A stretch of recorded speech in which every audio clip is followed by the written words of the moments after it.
Torstai-päivää vietetään siis. Tervetuloa seuraamaan Ruokamessut netissä -tapahtuman ennakko-ohjelmaa. Me ollaan itse asiassa tänään tultu Vaajakoskelle ja K-supermarkettiin, ihan ihka uuteen supermarkettiin. Ja me tullaan tänään muun muassa paistaa pizzaa sekä fileroimaan kalaa. Mutta ihan ennen kuin mä edes käännyn tänne päin, niin sä oot tullut tosiaan seuraamaan Ruokamessut netissä -tapahtuman ennakko-ohjelmaa. Messut alkaa perjantaina kello 12 ja kaikki messujen ohjelmat sä löydät Ruokamessut netissä messuhallista Facebook-sivulta. Meillä laitetaan tähän sinnekin vielä linkki. Mutta hei! Hei! Moi Lasse! Moi! Me ollaan nyt tultu siis tänne ihka uuteen supermarkettiin. Kiva kun saatiin tulla.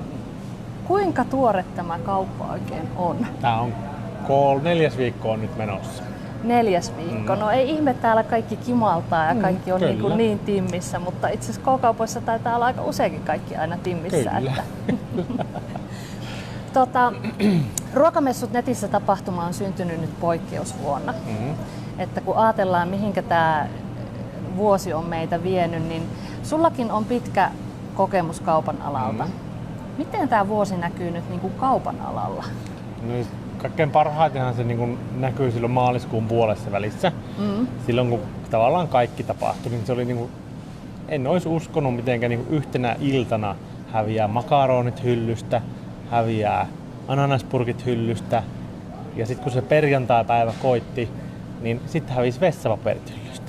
Aivan, ja itse asiassa tästä on nyt jo sen verran aikaa, että ei edes ajattele niin kuin näitä. Elikkä niin kuin, ei, siis hauskaahan se oli nähdä, kun ne perjantaina kun tuli töihin, niin kaikki hyllyt oli tyhjänä. Eli nyt mulla nousee karvat pystyyn, kun vielä miettii sitä kevättä ja sitä, mitä silloin tapahtui.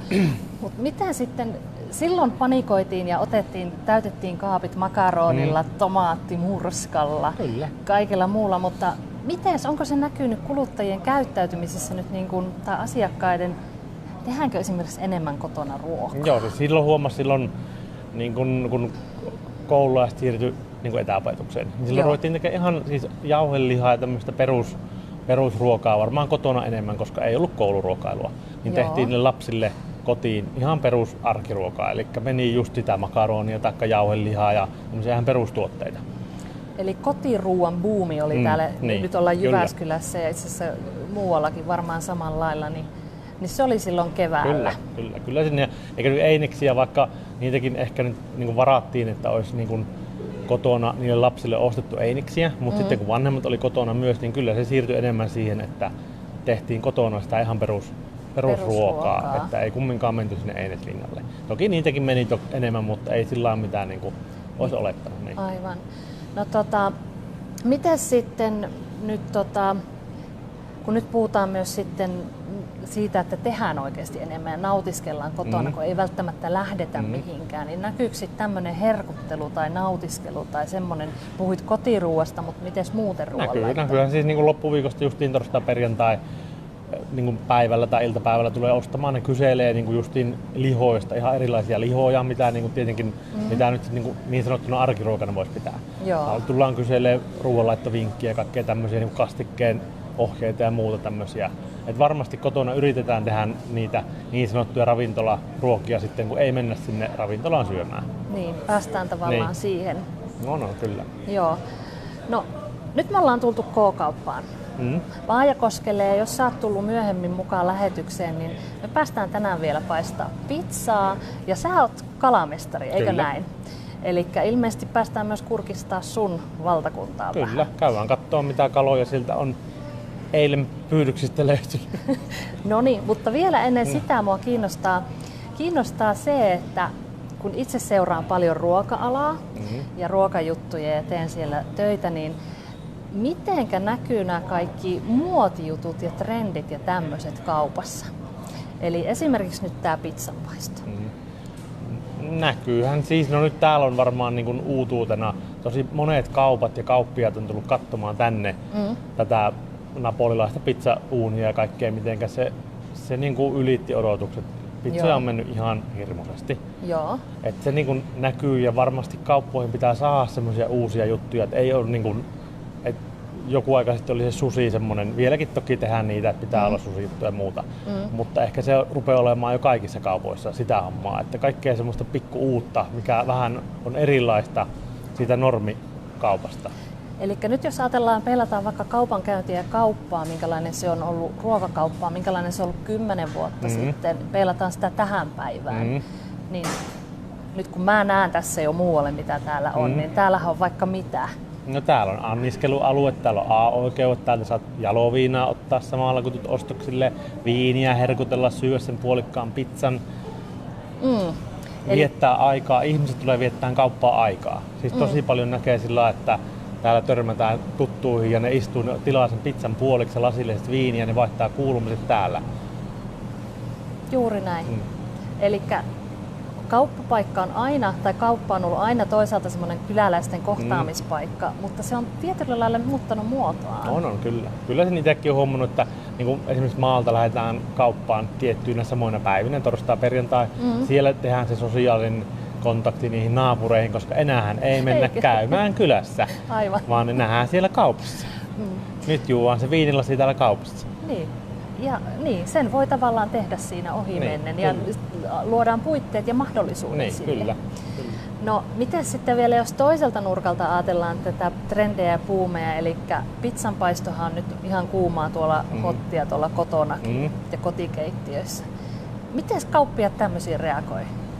No niin kuin varataan totta kai niin kuin aineksia, että pystytään tekemään niitä kotona. Hyllyistä löytyy käytännössä samoja raaka-aineita, mitä meillä täältä löytyy niihin pizzoihin. On justiin semmosia tomaattimurskaa, on niitä pepperoneja, on juustoa. Että tilataan käytännössä asiakkaille myös ostettavaksi niitä samoja tuotteita. Että pystyy sitten tekemään ne pizzat kotonakin. Ja tässä tavallaan nyt ehkä kauppiaita vielä, K-kauppiaita, ja että kuinka nopeasti niin kuin täälläkin on reagoitu näihin, että löytyy, kuulkaa, siniset kaputot tuolta hyllystä ja San Marzano-tomaatit ja muut tämmöiset, että nyt jos ajatellaan, no mä sanon nyt sen ääneen, että jos jotain haluaa, niin kysyy. Kyllä. Ja käytännössä niin kuin täälläkin kauppias sanoo, että asiakastoiveet käytännössä toteutetaan aina. Että hän sanoi, että jos asiakas tilaa sen leikkuupuimurin ja ostaa, niin me tilataan se tänne, siis lainausmerkeissä. Kyllä. Että siellä se on niin paljon nopeampaa, että jos vaan tavarantoimittajalla on mahdollisuus toimittaa niin nopeasti kuin on saatavilla. Juuri näin. Mutta me varmaan lähdetään nyt kurkkaamaan sinne sun valtakuntaan. Mä katson tässä samalla, että onko tullut kysymyksiä. Tänne on Raija laittanut, ruokamessut on kivoja, kun saa ideoita. Mä nappaan teidät nyt kamerassa matkaan ja käännän teidät toisinpäin. Eli näette vähän samalla, mä tässä kurkkaan, tai näette, että mitä täällä oikein on. Eli tässähän me ollaan itse asiassa nyt tämän anniskeluoikeuspaikan vieressä ja tuolla näkyy jo se pizzauunikin, mutta ei mennä sinne vielä, vaan päästään tänne herkkutorille. Täältä. Meillä on täällä Assen äänet kuuluu. Hän on täällä tiskille valmiina. Mitäs meillä täällä on nyt tänään sitten? Tänään löytyy kalaa, mitä nyt Päijänteestä on eilen pyydetty, niin löytyy kuhaa, haukea, madetta, muikkua, toki kuhavilettä, nyljettyä madetta, siikaa. Sitten löytyy pikkusen kauempaa, tulee sinisimpukkaa. Tonnikalaakaan ei ole ihan tuosta Päijänteeltä. Ei ole Päijänteeltä. Silakkavilettä. Toki sitten myös punaista kalaa, kotimaista lohivilettä ja norjalaista merilohivilettä. Ja nieriä löytyy myös tuosta. Aivan. Päästäänkö me nyt näkemään siis, sille kalalle tapahtuu? Kokeillaan. Kokeillaan. Kauanko olet, Lasse, kalojen kanssa ollut tekemisissä? No, mitä? Se oli kun eka kerran lähdin iskän mukaan pilkille, oisko 5-vuotiaana. Eli 10-20 vuotta. Niin, mutta kaupan alalla on ehkä ollut sen 18 vuotta kalatiskin takana. Ja sitten kalabiologia toki opiskellut, että myös jonkun verran tiedän niiden pään sisäisiäkin asioita. No niin, nyt sä jo aloitit, sä oot niin ammattilainen. Mitä sä teit ekaan? Nyt näytetään oikeasti vähän niin kuin, että mitä siinä tapahtui. siitä sen... Tästä kitu tähän selkäruotoon asti. Selkärankitkin liuutetaan. Se näyttää kauhean helpolta. No vaan menee suoraan, mutta heti oli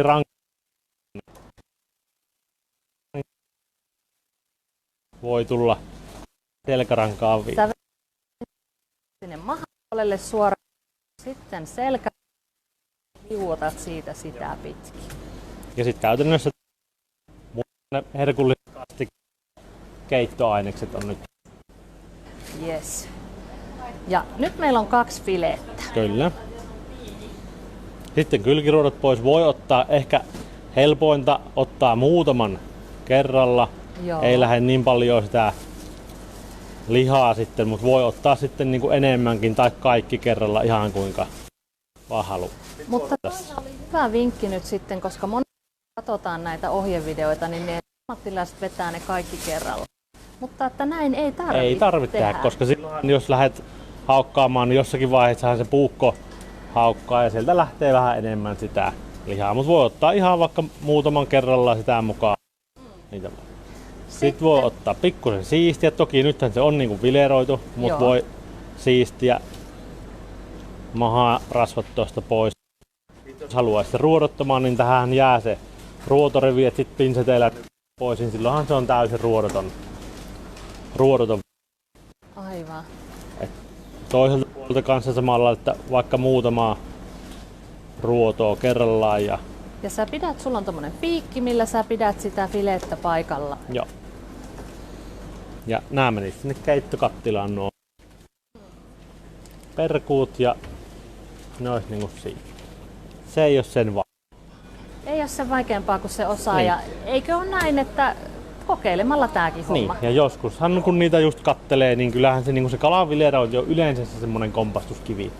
Että ei mukaan osattais vileroistakaan. Ei se on vaikea. Niin. No. Mutta tehdäänkö me sitten seuraavana semmonen, että laitetaan tästä vähän tonne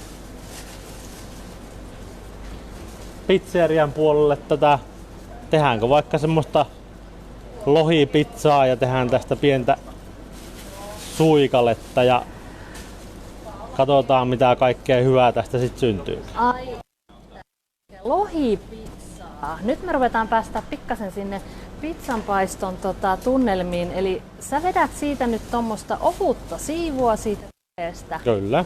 Ja sä viet ne tonne pizzauunille, eikö niin? Ja sit päästään aika siistiä. Mä niin kuin rupean heti miettimään, että miettikääs tuoreista kaloista päästään tekemään. Kyllä. Se lähtee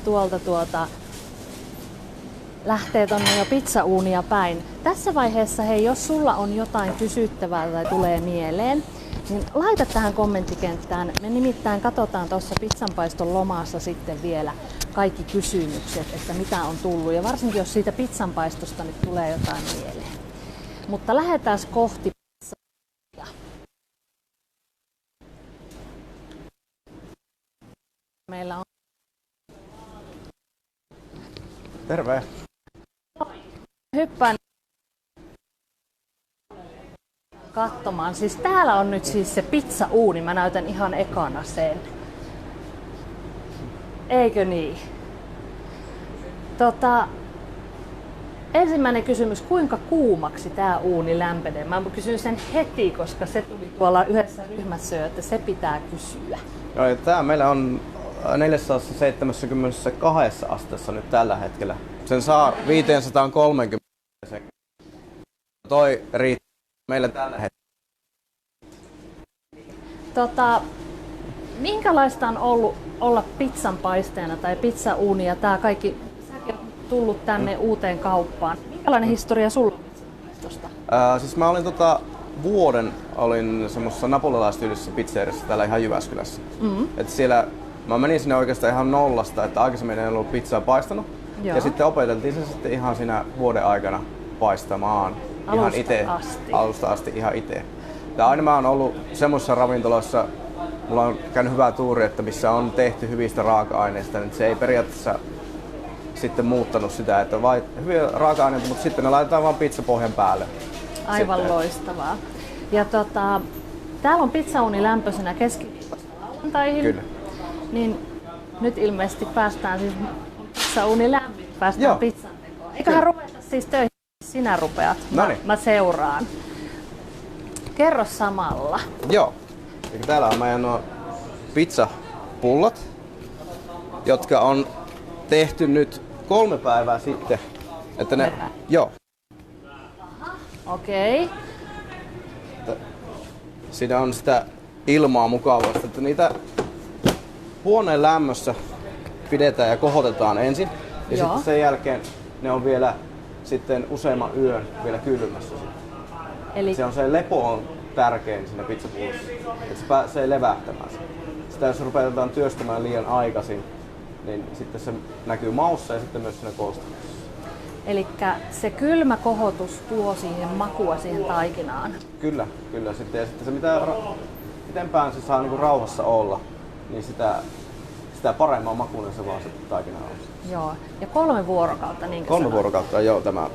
Että sitä voi toki käyttää jo sen, että se on niinku vuorokauden ollut, mutta siinä vaiheessa sitten se näkyy myös sitä maussa sitten heti suoraan. Säkin niin nopea, sä vaan heitit sen siihen ja kylläpä venyy ja joustaa aika joo, ja hyvin. tässä on hyvä sitko kyllä tässä. Mistä se johtuu? Mistä se hyvä sitko tulee? No se johtuu siitä, se on tehty semmoisella taikinakoneella, että se saadaan se sitko just siinä vaiheessa, mutta saa sen käsinkin, mutta siinä pitää olla tosi kärsivällinen sitten, että sitä tekee niin kuin käsin. Että se työstö siinä alussa tuo sen sitkon sitten siinä taikinaan. Ja onko jauhoilla merkitystä? Siis toki on, merkillä ei ole, mutta jauhojen niin kuin rakenteella, että me käytetään niin sanottua 00 jauhoa. Joo. Ja se kertoo siitä se 00, että se on sitä täysin sitä vehnän ydintä. Siinä ei ole ollenkaan mitään muuta kuin se ydin. Joo. Kysymyksiä tuli ennakkoon taikinasta. Oletko sinä, Jussi, tehnyt nämä taikinat? Mä oon tehnyt reseptin tähän taikinaan. Että meillä ei ole mahdollisuutta täällä tehdä sitä taikinaa alusta loppuun asti. Että sitten meillä on paikallinen leipomo, joka tekee sen meidän reseptillä. Me kyllä toki tilataan heille jauhot ja muut, ja he tekee sitten sen meidän reseptillä. Aivan. Eli tavallaan teillä on vaan niinku muualla se teko, mutta se on teidän oma taikina. Meidän oma taikina, kyllä. Teidän raaka-aineista. Kyllä. Mutta nyt sä laitoit sinne, missäs hyvänen aika, eli pizza ja tomaattikastike, niin me emme nyt nähneet sellaista. Nyt ei tällä kertaa nähnyt, että nyt käytetään semmosia raaka-aineita, mitkä mun mielestä käy enemmän parhaiten tuon lohen kanssa. Eli siis käytetään ihan juustoja pohjalla. Joo. Ja mitäs tunnistan ja joo, oliko eli toinen... tässä on niinku ihan lehmämaito mozzarellaa, ei ole käytetty buffalomaito mozzarellaa, koska buffalomaito mozzarella niin se on niin nestemäistä, että sitten se näkyy myös siinä pizzassa sitten. Että mä käytän ihan niinku lehmämaito mozzarellaa, joka on valutettu sekin 3 päivää, että se lähtee se kaikki neste siitä pois. Eli nyt jos taas ajatella, että sais vinkkiä kotiin, lehmänmaito mozzarella, löytyykö ihan teidän kaupan hyllystä? Löytyy ja löytyy monesta muustakin kaupasta, että se on se perinteinen mozzarella ja sitten on buffalomaito mozzarella on sitten vielä erikseen. Ja mitä tarkoittaa, että se on valutettu? Elikkä yleensä nämä paremmat mozzarellat, niin ne säilytetään noissa nesteissä. Ihan että ne ei lähde kuivumaan siinä vaiheessa, kun niitä myydään, mutta sitten ne pitää valuttaa siinä vaiheessa, kun sitä käytetään. Eli se neste valutetaan sitä pois ja sitten se laitetaan meillä, meillä on semmoinen ritilä, mihinkä se valuu sitten sen ylimääräinen neste siitä kokonaan pois. Niin. Eli se on vaan siinä tavallaan valuu, niin kuin ettei sitä mitenkään kuivatella eikä puristella ei tarvitse kuivata, sitten kyllä se tippuu sieltä sitten se neste rauhassa pois. Mutta se vaatii sitten, se ei riitä pelkästään, että ne kaadetaan ne nesteet siivlen läpi pois, kun sitten siinä jää siihen juustoon kuitenkin sitä nestettä. Joo. No sit sinne meni kapriksia. Kapriksia meni ja sitten meni tommosia italialaisia puolikuivattuja kirsikatomaatteja, jotka on maustettu valkosipulilla, oreganolla ja chilillä. Ne on varmaan ja sitten on näitä lassefileoimia kalaviipoleita, niin laitetaan niitä sitten tuohon. Niille ei siis tehdä mitään, ne vaan laitetaan. Ne vaan laitetaan nyt tänne, että mahdollisimman niin kuin tässäkin niin maistuu se kala itsessään sitten siinä. Totta kai sitten paiston jälkeen tähän laitetaan vielä pestoa ynnä muuta sitten, mitkä myös tuo makua siihen. Mutta nämä nyt menee uuniin. Ne menee uuniin nyt.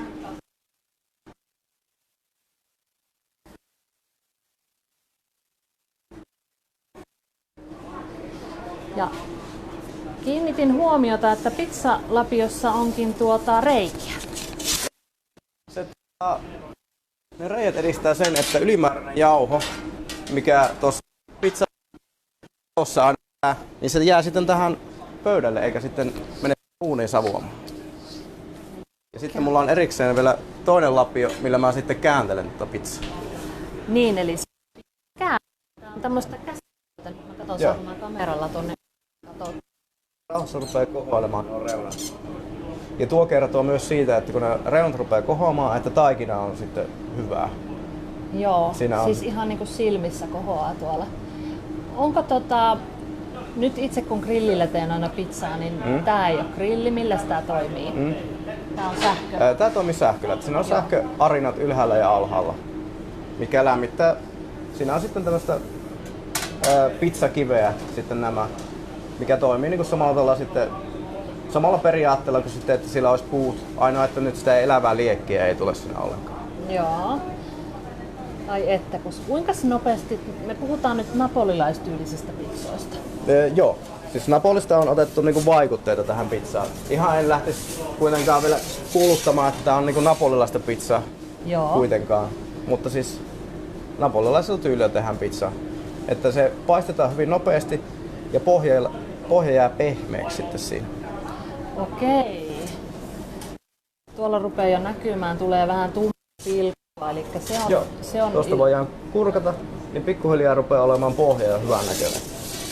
No niin. Ja nyt kun mä tässä rupean laskeskelemaan, niin tässähän ei montaa minuuttia tosiaan sitten mene, että pizza on ihan valmis. Ja nyt kun meillä ei elävää liekkiä ole, niin mä ylävastuksella otan vielä loppuväriin sitten tuohon. No niin. Jos mä oottelisin niin kauan, että tuohon päälle tulisi väri, niin luultavasti tuolla aika musta olisi tuo pohja tuossa. Niin, pohja. Eli tää on semmoista oikeasti käsityötä, pitää vahtaa ja pitää miettiä. Joo, ei voi laittaa luukkua kiinni sinne vaiheessa ja laittaa mittarien päälle, että kyllä se... Mites pizzakastiketta? En nyt päässyt tomaattikastiketta näkemään, mutta että nyt katsotaan miltä meidän pizza näyttää. Näin. Mä olen pahoillani, te ette saa tätä tuoksua, mutta onpa aika ihanan näköinen. Pesto, joka on täällä myös tehty tuoreista raaka-aineista. Ihan pesto genovese. Joo. Sitten vähän oliiviöljyä. Ihan hitunen sormisuolaa, koska tuossa lohessa itsessään ei tällä kertaa ollut suolaa ollenkaan. Joo. Sitten se avasi tuolta tommosen taikaluukun. Joo. Täältä sitten vielä muutama basilikanlehti sitten siihen. Näin. Nyt mä tonne katselijoille heitän tässä väliin, että mitä sanotte maistuisi. Mutta vähän siitä punaisesta kastikkeesta haluaisin kysyä. Joo. Onko sulla siihen jotain vinkkiä? No, mä oon käyttänyt tuohon meidän tomaattikastikkeeseen ihan San Marzano tomaatteja. Eli ne on semmoisia puikulamallisia tomaatteja ja niitä nimenomaan säilyttyjä sellaisia. Miksi säilyttyjä? Koska se tuoreesta tomaatista, niin se tulee aivan liian vetinen kastike. Ja sitten mä en näe vaivaa siitä, että rupeattaisiin tekemään niinku sitä tuoreesta tomaatista sitten kastiketta ihan niinku alusta lähtien. Että parhaiten säilykkeet tomaateista. Ja nimenomaan silleen, että sitä tomaattikastiketta ei tarvi keittää. Että se ainoastaan porataan esimerkiksi pamiksella tai ynnä muulla. Hän käyttää sanaa porataan, eli niin. Sauvasekoittimella vedetään sileeksi. Tai jos on säilyketomaatti, niin se varmaan menisi ihan jollain... Joo, siis menee vaikka ihan jollain nuijallakin menee mössöksi. Että sehän ei haittaa mitään, että siinä tomaattikastikkeessa on pikkusen tomaatin paloja myös joukossa. Että se ei tarvi olla sileä. Nehän tuo vaan rakennetta ja makua siihen. Miksi sitä ei keitetä? Eli nyt kun ajatellaan taas, mitä on tehty tosi paljon aikaisemmin, eli tomaattimurskat, mausteet, kaikki kattila ja keitellään. No sitä ei tarvitse keittää sen takia, että tuo pizzaprosessi on niin nopea tuossa, että se neste ylimääräinen neste siitä tomaattikastikesta lähtee jo siinä vaiheessa, kun sitä paistetaan sillä uunissa. Aivan. Eli siinä mä käytän siihen suolaa, sokeria ja sitten muita mausteita, niin se sokeri on myös mikä sitoo sitä nestettä pois. Ja sitten myös keventää sitten sen tomaatin happamuutta. Joo. Tämä on oppinut omalta isältäni, että aina missä on tomaattia, niin sinne sokeria. Kyllä. Ihana kuulla, että mua ei ole huijattu koko lapsuutta. Mutta pääseekö sitä maistaa? Kyllähän sitä pääsee maistamaan. Ihanaa. Ja nyt jos ajatellaan tässä, teiltä saa näitä pizzoja kotiin. Kyllä. Mutta sitten niin kuin tuossa äsken vilahti, niin monet, ja Lasse kerkesi kertoa, että monet siis tulee tähän kaupalle ja syö tässä. Kyllä. Meillä on todella hyvä mahdollisuus tuossa. Meillä on periaatteessa aivan niin kuin ravintola kaupan sisällä. Eli mahdollisuus on myös nautiskella viiniä esimerkiksi tai olutta tai jotain muita virvokkeita niin tämän pizzan kanssa. Myös viikonloppuisin meillä on saatavilla tuolla meidän itse kokoamia antipastoja, mitä voi syödä ennen kuin syö pizzaa. Niin voi ottaa vaikka alkupalas. Kyllä. Tai sitten vaan tulla tilkalle viiniä ja ottaa palan juustoa esimerkiksi, niin kyllähän sekin onnistuu. Ja nyt kun mietitään taas sitä, että mitä kaupankäynti on ollut aikaisemmin, niin tämähän on ihan niinku... Tää on niinku vaikutteita tosi paljon. Itse on käynyt niinku Keski-Euroopassa tai Etelä-Euroopassa, niin kaikki kauppahallit ynnä muut, niissä on ravintoloita täynnä. Ja valitettavasti nyt täällä Jyväskylässä ei oikein kunnollista kauppahallia ole, missä sä voisit nautiskella niinku myös ruuasta. Niin. Nyt se on tuotu nyt näihin marketteihin sitten. Että luultavasti tää ei varmaan ollut viimeinen sitten, mikä tässäkin kaupungissa, kunhan ihmiset saa kuulla tästä. Niin. Mutta nyt jos ajatellaan sitä, no varsinkin tätä vuotta, eli kun ei mennä sinne ihmisjoukkoihin ja muualle ja nautiskelemaan, voidaan tehdä se siinä tavallaan perjantain ruokaostosten lomassa esimerkiksi. Kyllä. Tai tavata sitä ystävää tai muuta, että käydäänkö kaupassa? Ja kyllä. Ja meillä on semmoinen hyvin rajattu tuo meidän anniskelualue, että siinä on noin 15 asiakaspaikkaa. Joo. Et siinä ei semmoista älytöntä ruuhkaakaan pääse syntymään, mikä niinku ravintoloissa monesti tulee. Sitten meillä on toki, jos ei halua siinä, niin on sitten tuo take away mahdollisuus pizzoissa. Ja toki myös, mitä meillä on tuossa lämpötiskissä ynnä muita noita tuotteita, niitä voi myös nauttia tuossa meidän ravintolassa. Tai sitten bakerin tuotteita tai mitä vaan. Ja teillä on ollut siis, teillä on lounasta täällä, sitten teillä on ollut jotain vohvelijuttuja. Joo, vohveleita on ollut, muun muassa isänpäivänä oli vohveleita. Ja mitä nyt keksitäänkään tässä. Ja luultavasti mitä tuossa talvi tuo tullessa, niin blinit esimerkiksi tulee varmaan tuossa vuodenvaihteen jälkeen, niin niitä voi nautiskella myös tässä. Näin se kauppa mukautuu ja näin tavallaan vastataan myös siihen, mitä asiakkailta tulee. Kyllä. Elikkä ei muuta kuin rohkeasti vaan täälläkin, kun Jussia näette, Pitkäsen Jussia täällä kaupalla, niin kertomaan, mitä toiveita on. Kyllä, toki, ja niitä yritetään mahdollisimman paljon toteuttaa sitten niitä toiveita. Ihan samalla tavalla kuin, että jos me toivotaan tietynlaista keksiä vaikka tuonne hyllyyn, niin me pyritään se toteuttamaan ihan samalla tavalla tässä ruokahommassa kanssa. Kuunnellaan kyllä asiakasta. Tuossa Lasse sanoikin, että sushi oli semmoinen iso trendi ja nyt on pizza ehkä tällä hetkellä, niin uskallatko ennustaa, mikä on seuraava? En vielä, että pitää varmaan tässä itse kehitellä, jos itse tuo sen trendin sitten tähän, mistä sitä koskaan tietää. Että... niin, että mikä se sitten on. Niin. Mä tarkistan, onko kysymyksiä, sitten me ruvetaan maistelemaan pizzaa. Ja tänne on kuule Lasse laittanut, että milloin pääsee maistamaan. Noniin. Me ruvetaan täällä maistelemaan. Mä otan, kuinkahan tässä käy? Onkaan tää kuumaa vielä? En usko, että se enää on. Ja tosiaan on pehmeä. Kyllä. Nimenomaan, uskallanko mä kameralle näyttää? Että. Ja nimenomaan, että reunoissa on rapeus, mutta keskeltä sitten se on niinku pehmeä. Ja sitten se maistuu sitten se paisto siellä pohjassa. Että sitä ei kannata säikähtää tämmöisessä tyyppisessä pohjassa tai pizzassa, että siinä on sitä mustaa väriä. Se on se, mikä erottaa sen niin kuin muista pizzerioista. Ja tässä nyt kerkesin jo haukata, mutta siis tavallaan se pehmeys tulee tässä, mutta ihanasti maistuu tää. Kyllä, ja niin kuin monesti niin kuin mielletään, että hyvä pizza on semmoinen, että kun saatat käteen, että se pysyy kolmion muotoisena, mutta napolilaisessa pizzassa nimenomaan niin ei pysy Että se on nimenomaan, se on pehmeys on se juttu siinä. Mutta sotkusta hommaa tää on. Se on sotkusta hommaa se on, mutta... Ja no tästäkin tää reuna, niin tämähän on oikeesti tosi ihana. Elikkä Kyllä. joustaa ja on pehmeä. Ja on makua.